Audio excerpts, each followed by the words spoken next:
الله الرحمن الرحيم يا أيها الذين آمنوا لا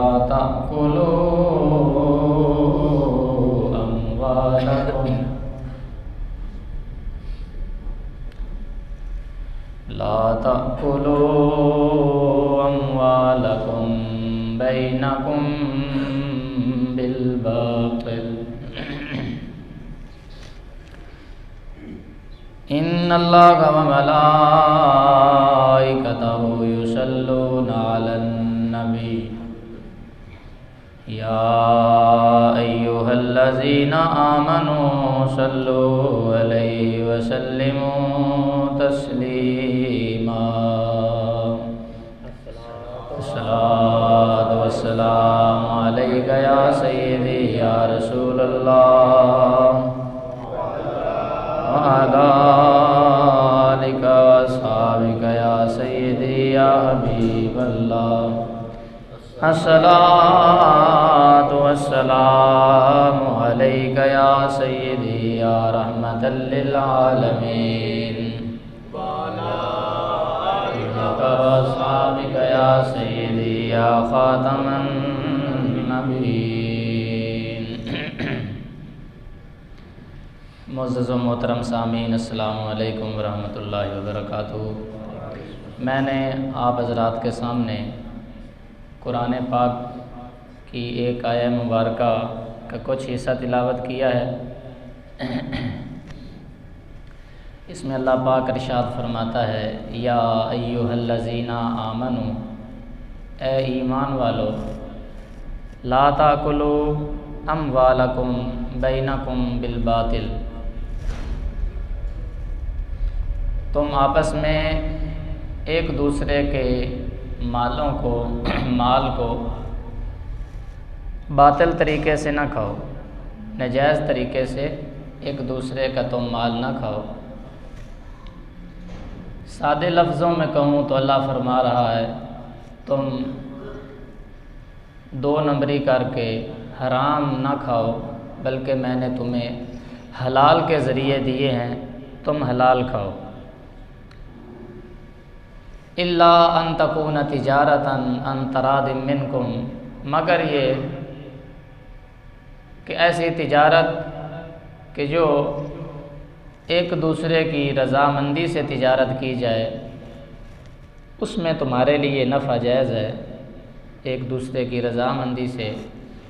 اس کے علاوہ اللہ پاک فرماتا ہے، کسی مسلمان بھائی کا مال ناجائز طریقے سے کھانا، سود کی صورت میں ہو، کسی کو دھوکہ دینے کی صورت میں ہو، تو اللہ فرماتا ہے کہ یہ مومن کی شان نہیں۔ مومن کی شان یہ ہے کہ وہ حلال کھائے، حتیٰ کہ نبیوں کو حکم دیا گیا، یا ایھا الرسل، اے رسولو، کلوا من الطیبات، نبی سے زیادہ عظمت والا رسول ہوتا ہے۔ 313 رسول آئے ہیں،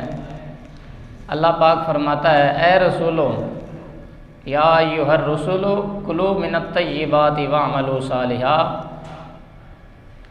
اللہ تمہیں حکم دے رہا ہے کہ پاکیزہ چیزیں کھاؤ، حرام چیزوں کے قریب نہ جاؤ، واعملوا صالحا، اور نیک کام کرو۔ یعنی نبیوں کو بھی حکم ہے کہ تم، اگرچہ تمہارے خمیر میں یہ بات ہم نے رکھی نہیں، تمہارا گناہوں کی طرف جانا محال ہے، ناممکن ہے، لیکن اللہ پاک ہماری ترغیب کے لیے حکم ارشاد فرما رہا ہے کہ تم نیک عمل کرو۔ اے نبیو، جب تم نیک عمل کرو گے تو جس طرح تم کرتے چلے جاؤ گے، تمہارا کرنا تو پھر شریعت بنے گا۔ جس طرح نبی کرتا جاتا ہے، اللہ اسی طرح شریعت بناتا چلا جاتا ہے۔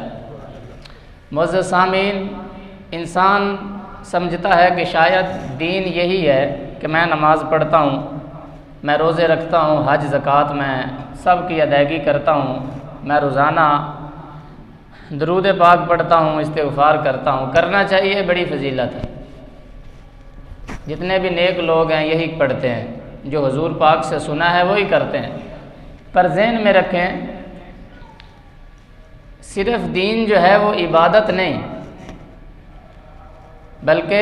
معاملات بھی دین کا ایک حصہ ہے۔ معاملات میں ہم اگر ڈنڈی مارتے ہیں، خیانت کرتے ہیں، دھوکہ دہی کرتے ہیں، تو ہم دین میں کامل نہیں۔ نبی علیہ السلام کی روایت ہے، سرکار ارشاد فرماتے ہیں، جو بندہ اس حال میں مرے کہ اس نے تکبر وہ نہ کرنے والا ہو، غرور کرنے والا نہ ہو، اور جو بندہ اس حال میں مرے کہ اس نے خیانت وغیرہ وہ کرنے والا نہ ہو، اور کوئی میرا امتی اس حال میں مرے کہ اس نے کسی کا قرضہ نہ دینا ہو، تو نبی علیہ السلام نے فرمایا میرے امتی جس میں 3 خامیاں نہ ہو، اللہ اس کو جنت عطا فرما دیتا ہے۔ نمبر 1، اس نے جو ہے وہ تکبر اس کے اندر نہ ہو، اپنے تکبر کو ختم کرے، اپنی میں کو ختم کرنے والا ہو، اور خیانت اس نے جو ہے وہ اپنے مسلمان بھائی کے ساتھ نہ کی ہو، اور تیسری چیز کہ اس نے قرض اگر کسی سے لیا ہے تو اس کی ادائیگی کر کے اگر مرتا ہے تو اللہ پاک فرماتا ہے میں محبوب دو جہاں نبیوں کا تاجدار ہو کے کہہ رہا ہوں، اللہ پاک اس بندے کے لیے جنت کو واجب فرما دیتا ہے۔ گرامی قدر حضرات، جہاں تک عبادات ہے، اپنے نبی سے محبت کا تقاضا ہی یہ ہے کہ بندہ اس طرح کرے جس طرح سرکار نے حکم ارشاد فرمایا۔ نبی علیہ السلام نے فرمایا اے صحابہ، حضور کے اکثر صحابہ جو ہیں وہ مجاہدین صحابہ تھے، جہاد کے لیے جاتے، اور اکثر صحابہ جو ہے وہ صفا کی جو چبوترا تھا وہاں بیٹھ کر طالب علموں کی صورت میں قرآن سیکھا کرتے تھے۔ حضرات گرامی اور کچھ صحابہ تھے یہ ایسے تھے جو تجارت کیا کرتے، حضور خود بھی بہت بڑے تاجر تھے۔ نبی علیہ الصلوۃ والسلام ارشاد فرماتے ہیں تاجر کو رب نے یہ شان دی ہے، تاجر کو رب نے یہ شان دی ہے کاروباری بندے کو، اگر وہ شریعت کے مطابق کاروبار کرتا ہے تو کل قیامت کے دن اللہ پاک اس کو نبیوں کی صفوں سے اٹھائے، جہاں انبیاء ہوں گے نبیوں کے صف سے اٹھایا جائے گا۔ ہم نے سمجھا ہے کہ شاید جو دین ہے وہ صرف مسجد تک ہے، کسی بندہ مسجد میں آئے تو پھر میرے لیے حکم ہے کہ میں نے ٹوپی پہننی ہے، میں نے ذکر کرنا ہے، نہیں، تیرے لیے ایک مسلمان نے جب کلمہ شریف پڑھ لیا تو پھر جہاں بھی ہے وہ اپنے دین کے ادھر ادھر نہیں جا سکتا، اس لیے کہ جب نوکر ہو گئے تو پھر نوکر کی اپنی مرضی نہیں ہوتی، یہ یاد رکھیں۔ ہم ہیں رسول اللہ کے نوکر، ہم ہیں رسول اللہ کے خادم اور غلام، اور جب کوئی غلام ہوتا ہے، ابراہیم بن ادم نے کوئی غلام خریدا نا تو غلام سے پوچھنے لگے کہ کیا کھاؤ گے، کس طرح کا کپڑا پہنتے ہو، کس طرح کے مکان میں رہنا پسند کرو گے، تو سبحان اللہ کیا جواب دیا غلام نے۔ غلام کہنے لگا حضور،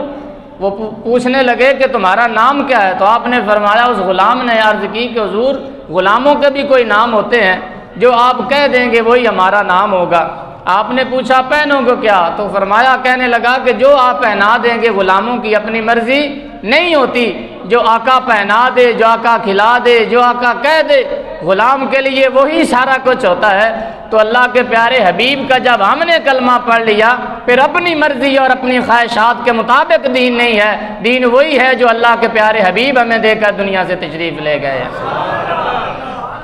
دین وہی ہے۔ اس سے بندہ ہٹتا ہے تو وہ بے دین ہو جاتا ہے، وہ دین پہ نہیں ہے، وہ جنت کا راستے کا مسافر نہیں ہے، بلکہ وہ دوزخ کے راستے کا راہی بن گیا، جو رسول اللہ کے دین سے جو ہے وہ 2 نمبری کرتا ہے۔ حضرت صوبان رضی اللہ تعالیٰ عنہ سے روایت ہے، نبی علیہ السلام کی بارگاہ میں ایک جنازہ لایا گیا، ظاہر فوت ہونے والا صحابی تھا۔ نبی علیہ السلام تشریف فرماتے، سرور کون و مکان صلی اللہ علیہ وآلہ وسلم نے فرمایا کہ آؤ ساتھیو جنازہ پڑھتے ہیں۔ خوش نصیب تھا جس کا جنازہ آیا تھا، اور پڑھانے والے مصطفیٰ تھے، یعنی بخشش طلب کرنے والے اللہ سے رسول اللہ تھے۔ نبی علیہ السلام نے جنازہ پڑھانے سے پہلے ایک سوال کیا صحابہ سے، اے صحابہ، کیا اس نے کسی کا کوئی حق تو نہیں مارا ہوا؟ اس صحابی نے کسی کا کچھ قرضہ وغیرہ تو نہیں دینا؟ تو صحابہ نے عرض کی یا رسول اللہ، اس کے ذمے کسی قسم کا کوئی حق نہیں، انہوں نے ہم سے کوئی قرض نہیں لیا، کسی کا کوئی حق نہیں کھایا انہوں نے۔ نبی علیہ السلام فرمانے لگے ٹھیک ہے میں جنازہ پڑھاتا ہوں۔ سرکار نے جنازہ پڑھایا، ایک اور جنازہ لایا گیا۔ نبی علیہ السلام جنازہ پڑھانے سے پہلے حضور پوچھا کرتے تھے اے صحابہ اس نے کسی کا حق تو نہیں کھایا، کسی سے کچھ روپیہ لے کر کھایا تو نہیں، یہ کسی کا مقروض تو نہیں ہے؟ جب یہ اعلان ہوا ایک صحابی کہنے لگا یا رسول اللہ صلی اللہ علیہ وسلم اس نے فلاں بندے کا قرض دینا۔ سرکار نے پوچھا کہ اس کے ترکہ میں کوئی چیز اس نے اپنی وراثت میں چھوڑی ہے؟ تو صحابہ نے عرض کی یا رسول اللہ 3 اشرفیاں اس کی کل جائیداد ہے،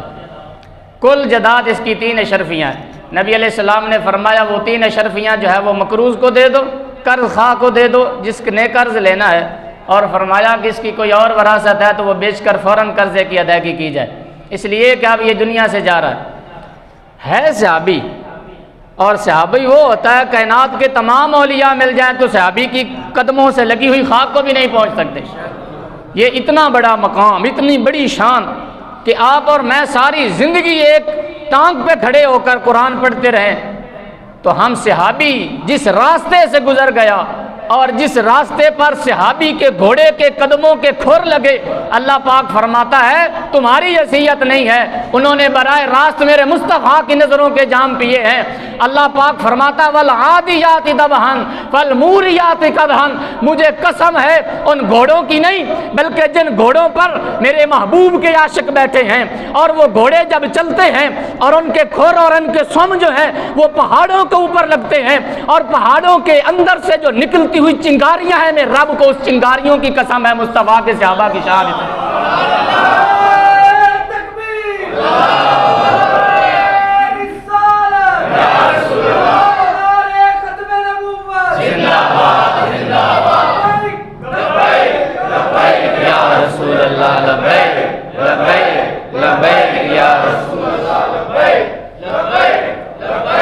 صحابہ فرماتے ہیں کہ ایک اور جنازہ حضور کی بارگاہ میں لایا گیا، فرمایا اس نے کسی کا کوئی قرض دینا،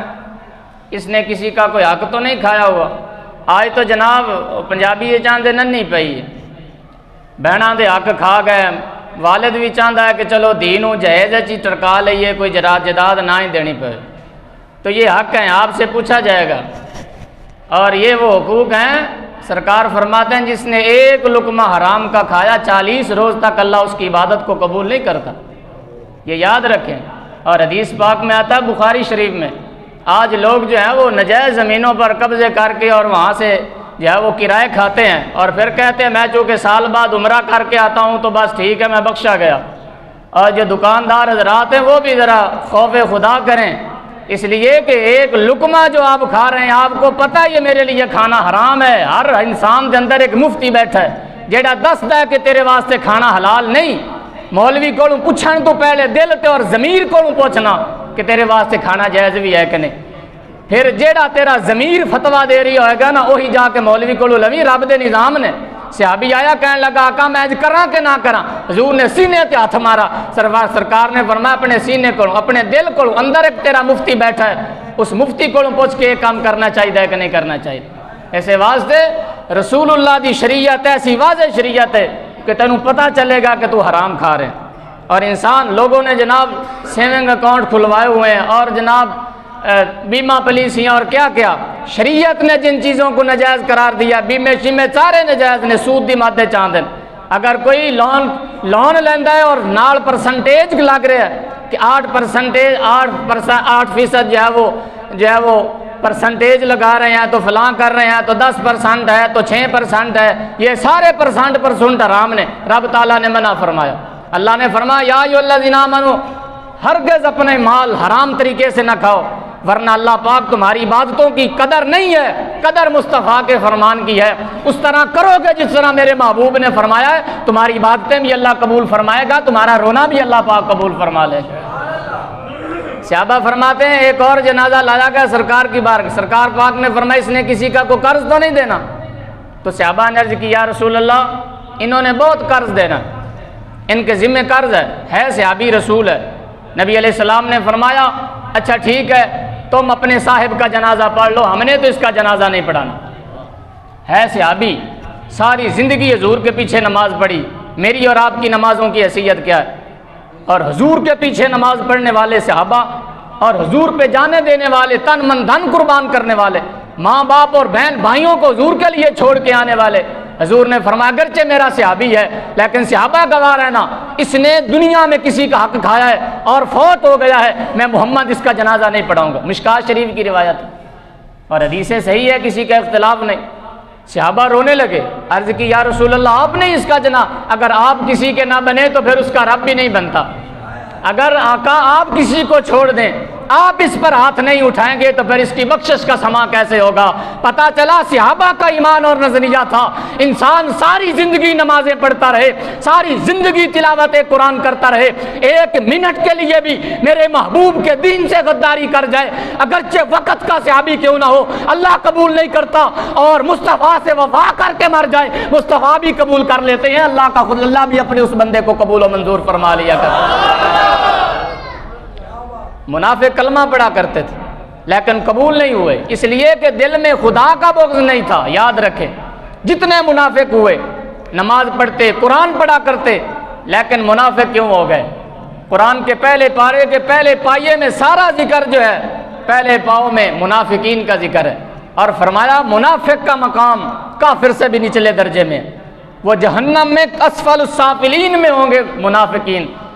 یا اللہ یہ منافقوں کی نشانی کیا ہے؟ فرمایا ان کی نشانی یہ نہیں ہے کہ وہ نماز نہیں پڑھتے ہوں گے، حضور کے صحابہ میں سب سے زیادہ تہجد پڑھنے والے منافق تھے، ان کی یہ نشانی نہیں ہے کہ وہ تلاوت قرآن نہیں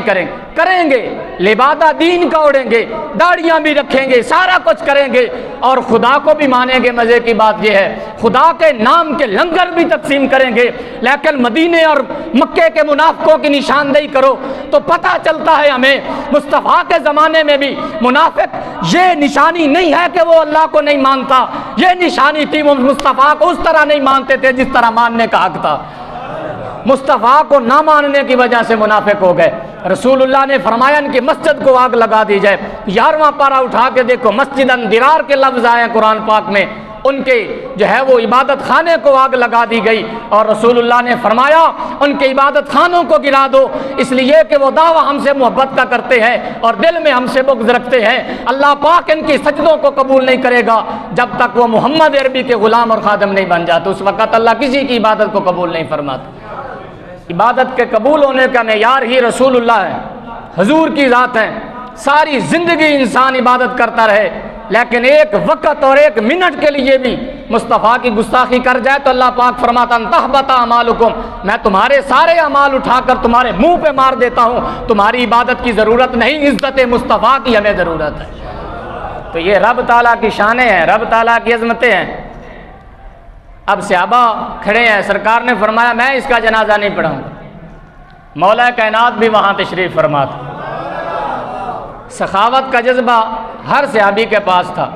مگر مولا علی کو رب نے نرالی سخاوت والی شان عطا فرمائی۔ حضرت مولا علی آ گیا ہے، کہیے نا سبحان اللہ۔ مولا علی آئے، حضرت مولا علی کہنے لگے آقا جتنا بھی اس پر قرض ہے میں محنت مزدوری کر لوں گا، اس کا تمام قرض میرے اوپر ڈال دیں، آپ اس کا جنازہ پڑھا دیں۔ یہ مولا علی ہیں، تمام صحابہ کو لاکھوں سلام ہے، لیکن مولا علی کو رب نے کچھ نرالی شان عطا فرمائی ہے، اور یہ بارگاہ مصطفیٰ بارگاہ ایسی ہے جو بھی قریب آتا گیا کسے صدیق بناتے چلے گئے، کسے شیر خدا بناتے چلے گئے۔ مولا علی کہنے یا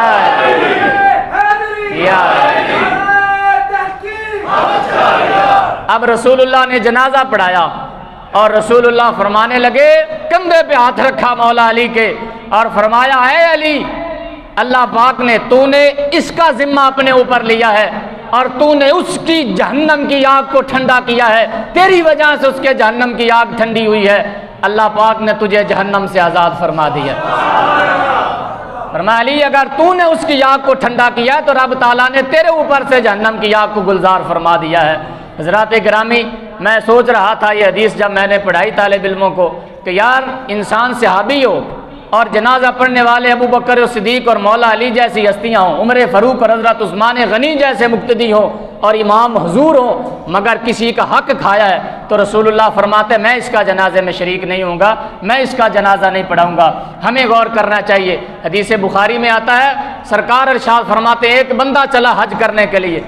اس نے پیدل سفر کیا، پیدل سفر کرتا کرتا خانہ خدا میں پہنچا، اور اس نے پھٹے پرانا لباس پہن رکھا تھا کہ رب تعالیٰ میری عاجزی دیکھ کر مجھ پہ راضی ہو جائے گا۔ وہ کعبے کے سامنے گیا اور اس نے غلاف کعبہ کو پکڑ کر اپنے دونوں ہاتھوں کو بلند کر کے فریاد کرنے لگا، یا الہ العالمین مجھے معاف فرما، یا الہ العالمین میری دعاؤں کو قبول فرما۔ حضور فرماتے ہیں اللہ پاک فرشتوں کو فرماتا ہے اس کی تمام دعائیں اس کے منہ پر مار دی جائے، ہمیں اس کے طواف کی ضرورت نہیں ہے، ہمیں اس کی صحیح صفا مروہ کی ضرورت نہیں ہے۔ یا اللہ اس نے گناہ کون سا کیا ہے؟ اللہ پاک فرماتا ہے میں اس کی کیسے دعاؤں کو قبول کر لوں، میں کیسے اس کی بخشش کیسے پروانہ دے دوں، حتیٰ کہ ملبسہ حرام و مطعمہ حرام اور وہ مشربہ حرام، اس کا تو پینا بھی حرام کی کمائی کا ہے، اس کا کھانا بھی حرام کی کمائی کا ہے، اس نے جو لباس پہنا ہے اس میں بھی حرام کی کمائی شامل ہے۔ میں تب تک کسی کی دعا قبول نہیں کرتا جب تک اس کے پیٹ میں حرام کے لقمے کی تاثیر ہوتی ہے۔ میں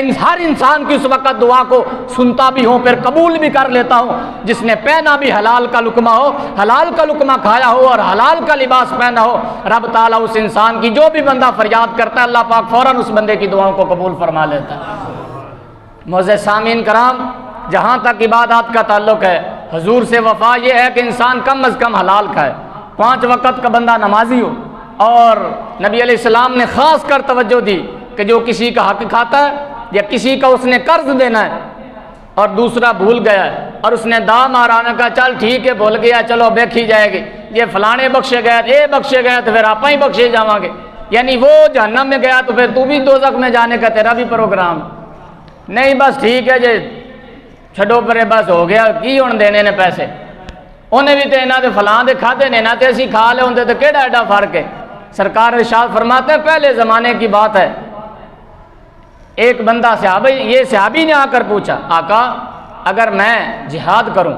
پہلی صف میں کھڑا ہو کر لڑوں اور صابر ہو کر لڑوں اور میں پشت بھی نہ دکھاؤں، میں لڑتے لڑتے شہید ہو جاؤں، یا رسول اللہ کیا خدا تعالیٰ میرے گناہ معاف کر دے گا؟ حضور پاک رونے لگے، فرمایا واہ صحابی تیرا کیا جذبہ ہے، تو یہ پوچھ رہا ہے رب تعالیٰ تو اس بندے کو جنت عطا فرمائے گا۔ لیکن یہ پروانہ جنت کا لے کر صحابی جانے لگے، مسجد نبوی کے دروازے پہ پہنچے تھے، پیچھے سے نادا رسول اللہ صلی اللہ علیہ وسلم، حضور نے ندا دی، حضور نے پکارا، فرمایا او میرے جانے والے غلام اور عاشق، پہلی صف میں کوئی بندہ لڑے شہید ہو جائے لڑتے لڑتے خدا کے نام پر، لیکن فرمایا اللہ تمام شہید کے گناہ معاف کر دیتا ہے، اللہ دین سوائے قرض کے، اگر کسی کا حق کھایا ہے تو اللہ پاک شہید کو بھی معافی نہیں دیتا۔ اللہ پاک فرماتا تو کسی کا حق کھا کے آیا ہے، جب تک کسی کا حق کھا کر تو اس میرے جہان میں عالم برزخ میں بھی آ گیا ہے۔ حدیث صحیح میں موجود ہے، اللہ پاک فرماتا اگرچہ شہید کی روح ہے، اگرچہ کسی مومن کی روح ہے، زمین اور آسمان کو درمیان اس کو معلق کر دیا جائے، اسے لٹکا دیا جائے، جب تک اس کے وارث اس کا قرضہ نہیں ادا کر لیتے اس وقت تک اگرچہ جنتی ہو، نیک عمل تہجد گزار ہو، درود پڑھنے والا ہو، لیکن معاملات کا کھرا نہ ہو، حرام کھانے والا ہو، اگرچہ اس نے 7 حجے کیے ہوں، اللہ پاک فرماتا اس کی روح کو زمین اور آسمان کے درمیان الٹا لٹکا دیا جاتا ہے جب تک اس کا حق ادا نہیں کیا جاتا جس کا حق کھا کے آیا تھا۔ حضرات گرامی، سارا کچھ کرنا چاہیے، اولاد کے لیے بھی کرنا چاہیے، بیٹیوں کے لیے بھی، لیکن یاد رکھیں اگر تیری وجہ سے تیری اولاد حرام کھا رہی ہے یا تو خود حرام کھا رہا ہے یا کسی سبب سے کسی حرام کام میں تو شامل ہے تو رب تعالیٰ تیری عبادتوں کا کوئی بھی قبول کرنے والا پھر نہیں ہوگا۔ یاد رکھیں رسول اللہ کا فیض تبھی انسان کو نصیب ہوتا ہے اور حضور کا قرب تبھی ملتا ہے جب انسان کے پیٹ کے اندر حلال کا لقمہ موجود ہو۔ حضور فرماتے ہیں پہلے وقتوں کی بات ہے، ایک بندہ تھا، بنی اسرائیل کا کوئی بندہ تھا، بڑا مالدار آدمی تھا، اس نے جا کر بازار میں اعلان کرنا کوئی حاجت مند کوئی مسکین ہے تو آئے مجھ سے قرض لے لے۔ ہے نا، ہوتے ہیں کچھ بندے سخی مزاج ہوتے ہیں، وہ لوگوں کو قرض دیا کرتا تھا، دارمی شریف کی روایت ہے، سرکار فرماتے ہیں لوگوں کو قرضہ دیتا تھا اور جب وقت آتا قرضہ واپس لینے کا تو وہ اپنے نوکر کو کہتا یار جا فلاں بندے کی ڈیٹ آ گئی، آج اس نے قرضہ واپس دینا ہے، سود کے ساتھ نہیں، ویسے فی سبیل اللہ دیتا تھا کہ اللہ مجھ پہ راضی ہوگا۔ اور جب وہ وصولی کرنے کے لیے اس کا نوکر جاتا تو اسے کہتا کہ اگر کوئی غریب ہو، کوئی حاجت مند ہو تو دیکھے کہ واقعی وہ محتاج ہے تو پھر اس کو مہلت نہ دینا بلکہ اس کا سارا قرضہ کہنا کہ ہمارے مالک نے اسے معاف کر دیا، اسے کہنا کہ، اور جب وہ بھیج دیتا تو جو بھی حاجت مند ہوتا، غریب ہوتا، واقعی اس کے حالات ٹھیک نہ ہوتے تو وہ اس کو معاف کر دیتے۔ یہ حدیث پاک سرکار حضور اپنے صحابہ کو بیان فرما رہے ہیں۔ یہ حدیث صحیح ہے، صحیح حدیث ہے، کسی کا اختلاف نہیں، کیونکہ اختلاف جس میں بھی ہوگا نا، یاد رکھے اکثر ان روایتوں میں اختلاف ہوگا جو حضور کی شان میں حدیث پاک ہوگی۔ مولوی کرتا ہی اس حدیث میں اختلاف ہے جس میں سونے کی شانیں بیان ہوتی ہیں، اور کسی بات میں اس کا کوئی اختلاف نہیں، ساری حدیثاں ٹھیک نے، لیکن وہ حدیث ٹھیک نہیں ہوگی جس میں کہا ہوا ہوگا کہ حضور پاک نے فرمایا انا اول نور، میں پہلا نور بن کر دنیا میں آیا، تو کہیں گے نہیں نہیں حضور نور کیوں ہو گئے؟ جو کوئی کہہ دے یار تیرے چہرے تے بڑا نور ہے تو بڑا خوش ہوتا ہے، گھر جا کے 10 باری شیشہ ویکھدا یار نور تے آیا نا، میں نماز پڑھ رہے، اور حضور کے لیے کوئی نورانیت نہیں۔ قرآن کو نور مانتا ہے، حالانکہ سیاہ روف ہے، مگر کہتا ہے کہ قرآن نور ہے، اور جو بولے مصطفیٰ بولے ہیں تو یہ قرآن بنا ہے، جس کے اندر سے نور نکل رہا ہے، اللہ نے اس محبوب کو کتنا بڑا نور و نالا نور بنایا ہو۔ تو ان لوگوں کو گمراہ کرنے کی کوشش کی جاتی ہے، کبھی اولیاء اللہ سے دور کر دو، یا فرید نہ کہو جی، اور خواجہ نظام الدین اولیاء دور سے مبارک ہو رہے، یا فرید نہ کہو یا داتا نہ کہو، تو شرک ہو گیا۔ شرک ایڈا سوکھا ہو جاتا ہے کہ بندہ عبادت کر کے یا فرید نہیں کہنا چاہیے۔ حضرت غلام میر علی گولڑوی حضرت بابا فرید الدین کے عرس پر کھڑے تھے، لوگوں نے کہا ہے غلام میر علی آج ذرا بیان تو کر فرید الدین شان کی، ان کی شان تو ذرا بیان کر۔ اندازہ کر لیں تقریر کرنے والا غلام میر علی گولڑے کا تاجدار تھا، اور جن کے آستانے پہ کھڑے ہو کر تقریر کر رہے تھے وہ حضرت بابا فرید الدین گنج شکر نظام الدین اولیاء دے پیر دے بوئے تے کھڑے ہو کے غلام میر علی سے تقریر کر رہے۔ ایک پرچی میں لوگوں نے لکھا، آج کے مخالف نہیں ہیں ولیوں کے، بخاری میں روایت ہے، فرمایا ولی نال دشمنی رکھنا ہے جی میں رب نال دشمنی رکھنا۔ ایک چٹ آئی لکھا ہوا تھا یا فرید کہنا کیا جائز ہے؟ کیا قرآن سے ثابت کر سکتے ہو کہ یا فرید کہنا جائز ہے یا نہیں؟ تو پیر میرے علی شاہ صاحب نے فرمایا اگر میں قرآن سے ثابت نہ کروں تو مجھے سجد کا بیٹا نہ کہنا۔ فرمایا اگر یا فرید کہنا میں قرآن سے ثابت نہ کروں، آپ نے فرمایا 166 نمبر آیت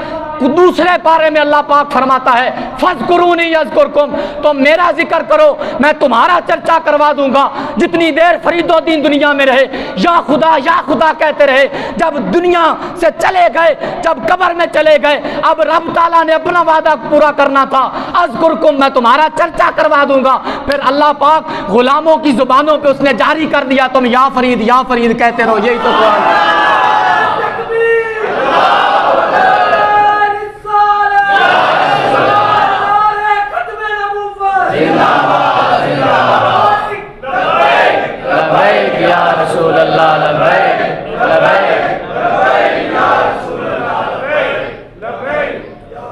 اور نظام الدین اولیاء کے پاس اور شروع ہے، ذرا کہیے نا سبحان اللہ۔ ہاں یہ جو اللہ کے فقیر ہیں انہوں نے ساری زندگی حضور کے دین کی تابعداری کی ہے، اس لیے تو رب نے ان کا ذکر باقی رکھا ہوا ہے۔ میرے دادے دا تو کوئی ذکر نہیں کرتا، میرے پردادے نے تو بڑیاں جناب کمائیاں کیتیاں جدادہ بنائیاں، مگر انہوں دا تو کوئی ذکر نہیں کرتا۔ میریاں نانیاں دادیاں فوت ہوئیاں، کوئی کسی نو پتہ ہی نہیں کہ مولوی صاحب دے دادے دا کی نام ہے، مگر ہر ایک جانتا ہے شہباز قلندر عثمان مروندی کی سستی کا نام ہے۔ اوے حضرت عثمان مروندی نے 30 سال تک میرے مصطفیٰ کی بخاری شریف کا درس دیا ہے، اور 30 سال تک خواجہ شہباز قلندر نے ہر رات ایک قرآن پاک کی تلاوت کر کے بعد میں نماز تہجد ادا کرنے والے ہستی کا نام ہے۔ یہ وہ ہستیاں ہیں جنہوں نے اس طرح کیا ہے جس طرح رسول اللہ نے فرمایا، ذکر کرتے کرتے چلے گئے اور حضور کے عشق میں روتے روتے چلے گئے، پھر چلے بھی گئے، مگر آج بھی رب تعالیٰ کسی کی زبان پر یا فرید ہے، کسی کی زبان پر یا خواجہ ہے۔ یہ تو بخاری کی روایت ہے، سرکار فرماتے ہیں کہ اللہ پاک جبریل کو بلاتا ہے، نادا جبریل کو خدا بلاتا ہے، اور اللہ پاک فرماتا ہے بخاری دی روایت نہ ہوئے میری دھون لا دینا، ایسے واسطے کہ اساں بخاری کسے منافق کول نہیں پڑھی، اسی عاشقاں دے کول بہ کے انہاں کول پڑھی ہے جنہاں نو مصطفیٰ دی زیارت بھی ہوئی ہے تے حضور انہاں نو اپنا دیدار بھی عطا فرمایا۔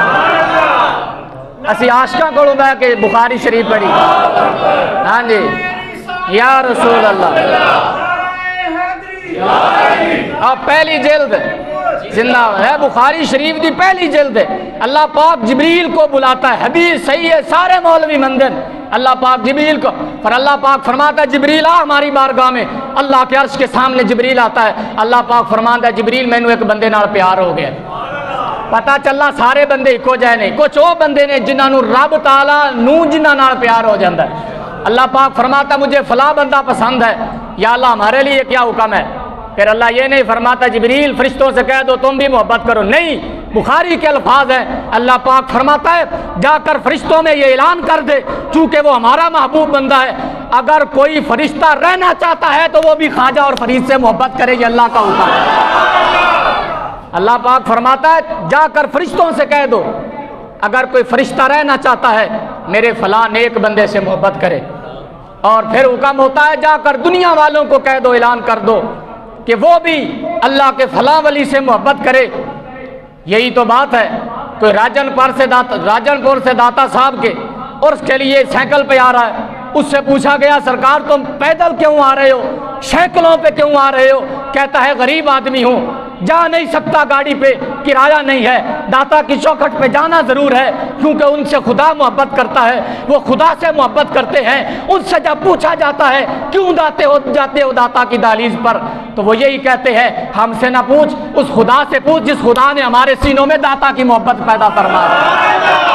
ہاں تم نکال نہیں سکتے، کوئی مرزے بہ کے ٹیویاں تے جتنا رولا پان کہ انہاں فقیراں دی محبت کر دئیے، نہ جنہاں نے دین نال وفاواں کیتیاں۔ خادم رضوی دیتے جناب سال بعد بھی اتنے لوگ جمع نے کہ جناب 40 لاکھ بندہ آ گیا اور رہندی دنیا تک لوگ آ کے سلام عقیدت پیش کر دے رہن گے۔ کیوں؟ کوٹھیاں بہتیاں بنائیاں ہونا نہیں ہوتے، ساری زندگی مکان کرائے تے رہندے رہے، اپنی بیٹیاں دیاں بھی شادیاں نہ کیتیاں، بیٹاں دی بھی شادیاں نہ کیتیاں، فوت ہونے تو پہلے بھی 3 دن پہلے ناموس رسالت تے پہرا دیندا رہیا بابا۔ ایسے واسطے اللہ دے جتنے ہی فقیر گزرے نے حضور دے دین نال وفا کیتی ہے، پھر رب تعالیٰ دے دین نے انہاں نال وفا کیتی رہندی دنیا تک، رب نے انہاں دا ذکر جاری اور ساری فرما دے۔ انہیں مانا انہیں مانا انہیں مانا زندہ باد لبیک لبیک یا رسول اللہ، لبیک لبیک لبیک یا رسول اللہ، لبیک لبیک۔ تو حضرات گرامی، حلال بندہ اگر کھانے والا نہیں نا، حرام کھاتا ہے، سرکار فرماتے ہیں کہ اس بندے کو وہ روز جو ہے وہ اپنے نوکر کو بیچتا کہ کوئی حاجت مند ہو تو اسے معاف کر دینا۔ سرکار فرماتے ہیں صحابہ وہ نیک بندہ فوت ہو گیا، نیک بندہ وہ ہے نا، پچھلی بات ذہن میں ہے، وہ جو لوگوں کو قرضہ دیتا تھا اور پھر معاف کر دیتا تھا، اس کو رب نے طاقت بخشی ہوئی تھی، اب وہ بندہ فوت ہو گیا۔ مشکات شریف کی روایت ہے، آج میں نے یہ سبق میں پڑھائی ہے، سرکار ارشاد فرماتے ہیں وہ بندہ فوت ہو گیا، جب فوت ہوا اللہ کی بارگاہ میں اس کو پیش کیا گیا۔ اب یہ بات یہ نہیں لکھا ہوا کہ جبریل نے آ کے بتائی، ہاں یہ روایت میں نہیں لفظ کہ جبریل نے بتائی، کچھ علم وہ ہیں جبریل بھی درمیان میں نہیں رہتا، براہ راست اللہ اپنے محبوب کو علم کے دریا عطا فرماتا۔ ہاں جبریل کے میرے مصطفیٰ محتاج نہیں، جبریل تو 24,000 مرتبہ آیا حضور کی بارگاہ میں، 24,000 مرتبہ حضور کی بارگاہ میں آیا۔ اب تو اتنا کوئی جھک جائے تو کہتے ہیں شرک ہے، اٹھاؤ کتابیں پڑھو محدثین کو، جبریل یوں آ کر مصطفیٰ کی بارگاہ میں بیٹھا کرتا تھا اور سلام دے عقیدت پیش کیا۔ یہ جبریل ہے جہاں آ کر جبریل بھی اپنی گردن کو جھکا دیتا ہے، اور روایت میں ملتا ہے، بخاری کی پہلی روایت میں موجود ہے، جبریل جب آتا تھا تو جیسے ہم نماز پڑھتے ہیں ایسے دزانہ ہو کر بیٹھا کرتا تھا اور اپنے پاؤں کو پاؤں سے ملا کر بیٹھتا اور اتنا قریب ہو کر بیٹھتا تھا کہ اس کے گھٹنے محمد مصطفیٰ کے گھٹنوں کے ساتھ مل جایا کرتے تھے۔ یہ ہے جبریل، جبریل نے آ کے نہیں بتایا بتوا، یہ رسول اللہ صلی اللہ علیہ وآلہ وسلم کو وہ علوم غیبیاں ہیں جو اللہ نے محبوب دو جہاں کو عطا فرمائے تھے۔ ہاں یہ علم غیب نہیں، یہ رب نو علم غیب ہے تو پھر حضور نو ہو گیا، یہ تو پھر شرک ہو گیا۔ وہ خدا ہیں، خدا کی عطا سے جب جسے چاہے اللہ پاک جو علم کے دریا عطا فرما دے۔ اگر تمہیں حضور کے علم اور محبت کی چاشنی نہیں نصیب ہوئی تو جا کر اپنا ہاضمہ ٹھیک کرواؤ۔ رسول اللہ وہ ہے کائنات کے تمام علوم غیبیہ کی چابیاں اللہ نے اپنے محبوب دو جہاں کو عطا فرما دی۔ اب وہ بندہ جو ہے وہ جب قبر میں گیا تو اللہ وحدہ لا شریک نے ارشاد فرمایا، اے بندے تو کیا کیا کرتا تھا دنیا میں؟ وہ عرض کرنے لگا یا الہ العالمین، میں تو گناہ گار آدمی ہوں، تیری بارگاہ میں کھڑے ہونے کے بھی لائق نہیں۔ تو اللہ پاک کچھ جملے ہوتے ہیں رب کو پسند آ جاتے ہیں، کچھ ادائیں ہوتی ہیں رب کو بھا جاتی ہیں، اور کچھ عبادتیں ہوتی ہیں اور کچھ سجدے ہوتے ہیں جن میں رونا اتنا شامل ہوتا ہے کہ رب تعالیٰ اس سجدے کے صدقے سارے گناہ بندے کے معاف فرما دیتا ہے۔ کچھ عادتیں، کچھ بیٹھنے کے ڈھنگ، کچھ رونے کے انداز اور کچھ چلنے کے انداز اللہ کو پسند آ جاتے ہیں۔ اللہ تو عاجزی دیکھتا ہے، جس سجدے میں بھی تکبر ہے کہ میرے کپڑے استری نہ ٹوٹ جائے، اور نال کھڑوتا ہے غریب بندہ ہے تے ذرا دور ہی رہے، میرے نال لگ کے نہ کھڑا ہوئے، کہ رب دے گھر وچ آ کے بھی جناب بندہ نماز پڑھ رہا ہے تے اے حالت ہوندی ہے میں ویکھنا اپنے نمازیاں۔ ایسے حالات سجدے میں دیکھنا چاہیے، جب بندہ اللہ اکبر کہہ لیتا ہے تو جہاں سجدہ کرنا ہے وہاں نظریں ہونی چاہیے۔ لیکن اسی مسجد میں آپ میں سینکڑوں بندے دکھا سکتا ہوں، درجنوں، کہ جناب جو ایسے نماز پڑھ رہے ہوتے ہیں، یہ انداز ہوتا ہے، سامنے دیوار کو دیکھ رہے ہیں، ارد گرد دیکھ رہے ہوتے ہیں، لیکن یہ نماز مکروہ ہے، یہ نماز رب پسند نہیں، یہ اس میں خشوع نہیں ہے، اس میں خضوع نہیں ہے، اس میں یکسوئی نہیں ہے۔ عبادت وہی ہے جو یکسوئی کے ساتھ نماز کے ترجمے پر غور کر کے روتے ہوئے بندہ ادا کرے، کہ رو رہا اس کا دل، اور آخری نماز سمجھ کے ادا کرے کہ اس کے بعد میں نے کوئی نماز نہیں پڑھنی، پھر دیکھنا نماز میں لذت کتنی ملتی ہے۔ تو اللہ پاک نے فرمایا کیا کر کے آیا؟ کہنے لگا یا اللہ کوئی اچھا عمل نہیں کر کے آیا، لیکن ایک عمل میں کر کے آیا ہوں، تیری مخلوق کو جو مجبور مخلوق تھی میں اس کو اس کا قرضہ معاف کر دیا کرتا تھا۔ تو اللہ پاک فرماتا ہے تو نے وہ کام کیا ہے جو میں کرتا ہوں، کہیے نا سبحان اللہ۔ تو بندوں پر رحم کر کے آیا ہے میری مخلوق پر، اور تجھے پتا تھا یہ مجبور ہے، پھر بھی وہ کام کرتا تھا، معاف کر دینے والا جو میں کرتا ہوں۔ اے بندے، دنیا میں تو میرے بندوں کے ساتھ جو ہے وہ بھلائی کر کے آیا ہے، جہاں میں نے تیرے لیے جنت کو لازم بھی فرما دیا ہے، واجب کرا، تو آج کے بعد جنتی ہے۔ تو یہ اللہ پاک فرماتا ہے کہ حضور پاک فرماتے ہیں کہ قرضے کی معافی نہیں، اگرچہ شہید ہو،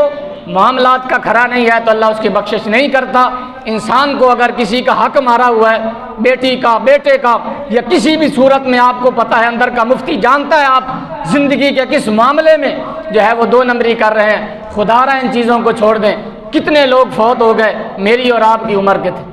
میری اور آپ کی عمر کے تھے۔ وقت انسان کے ساتھ وفا نہیں کرتا۔ دعا ہے رب العالمین یزل ہمیں عمل کی توفیق عطا فرمائے، اور اگر کسی کا حق اگر آپ نے دینا ہے، کسی کا قرض، تو اس کے گھر جا کر دیں۔ اگر راستے میں آپ کو کوئی پیسے ملتے ہیں اور وہ پتہ نہیں کہ کس کے پیسے ہیں، اب وہ کس کو دیے جائیں، تو شریعت کہتی ہے اللہ کی راہ میں اس بندے کے نام کا صدقہ کر دیا جائے، وہ پیسے بھی تمہارے لیے کھانا جائز نہیں ہے۔ دعا ہے رب العالمین یزل ہمیں عمل کرنے کی توفیق عطا فرمائے۔ وآخر دعوانا الحمد۔